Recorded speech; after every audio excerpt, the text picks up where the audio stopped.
Hi everybody, and welcome back to Living Between Paychecks Kitchen. I'm Oz. That's Jack. Hello. I almost said I was Jack in that one. I don't know why. Oh, it's kind of weird. I felt short today.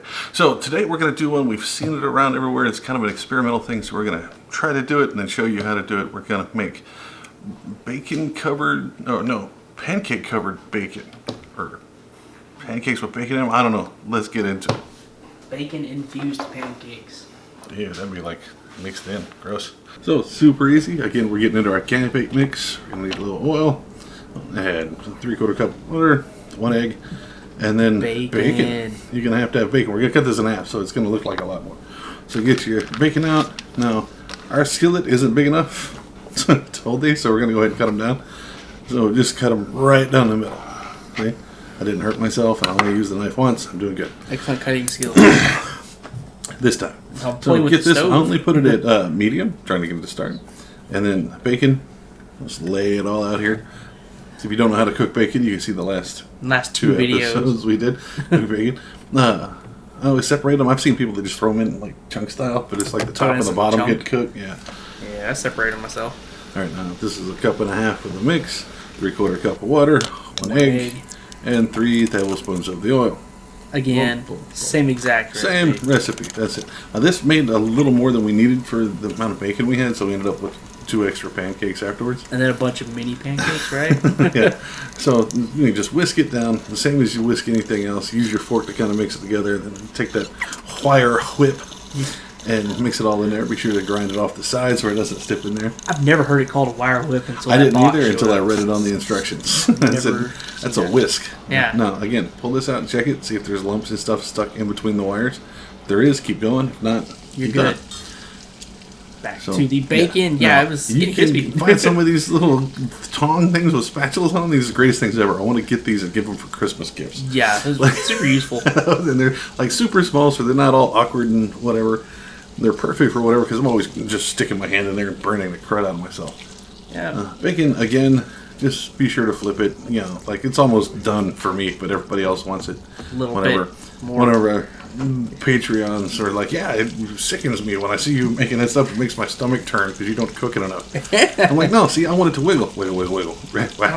Now, if you pick it up and it sticks straight out, I'm talking like you just grab it by the corner. It's one solid piece. And you're just like, ooh.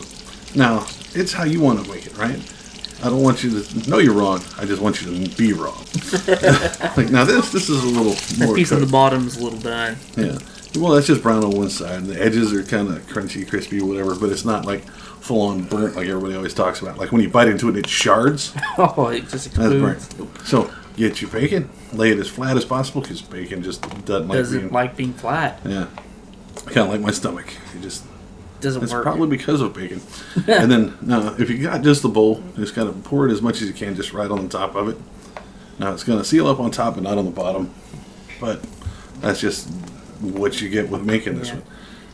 I've seen people that were able to do it skinnier. I just like more pancakes. Do what you can. If you want, you could put in more pieces of bacon and make one super pancake. One giant pancake. Yeah, we didn't do that. Oh, I totally want to get some extra bacon and like weave it, and then put the pancake, put one down, and put another pancake on top of it. Like a pie thing almost. Like yeah. Now that one got a little Cajun-y on the side there.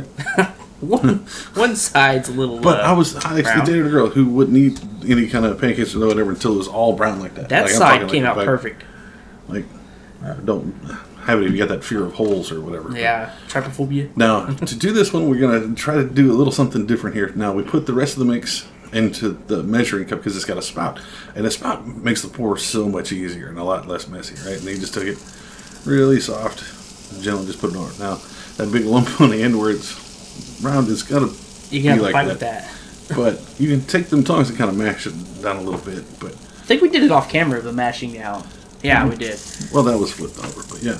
And to save time, we started putting 2 in here, just as long as they didn't touch. Yeah. I don't care what they look like, as long as they don't touch. Yeah, as long as the foods don't touch. Oh, I was talking about it in the gym locker room. Oh. Whatever. How did we get there? Well, just talking about meat touching. Yeah, let's forget. But yeah, that's just brown it on either side. It was like 1.5 minutes per. Yeah. And that was it. This cost like next to nothing because it was just partial of the bacon that we had left. Yeah, this is. But it was really good. Just a little bit of butter on it and some syrup, and that was great. It cost like $3, maybe $4. And it was one of those experiments thing. Try it. Tell us if it worked out better for you or worse. So there you have it. We tried it, and it's good. It's bacon and pancakes. It's an extra step, but we tried it, and now you have a thing to do it. If you've done it better or whatever, let us know. And it's the last of our mini-sodes for breakfast confectionery pancake waffle-y things. And we'll see you here Tuesdays and Fridays on Living Between Paychecks Kitchen.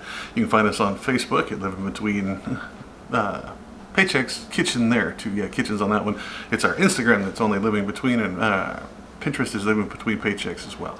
You can also find us on Patreon if you want to help us out. We very much appreciate it because we are broke. We are doing this and we have to eat this because that's all we got. And then be sure to like, share, subscribe, and we very much appreciate it. See you next time.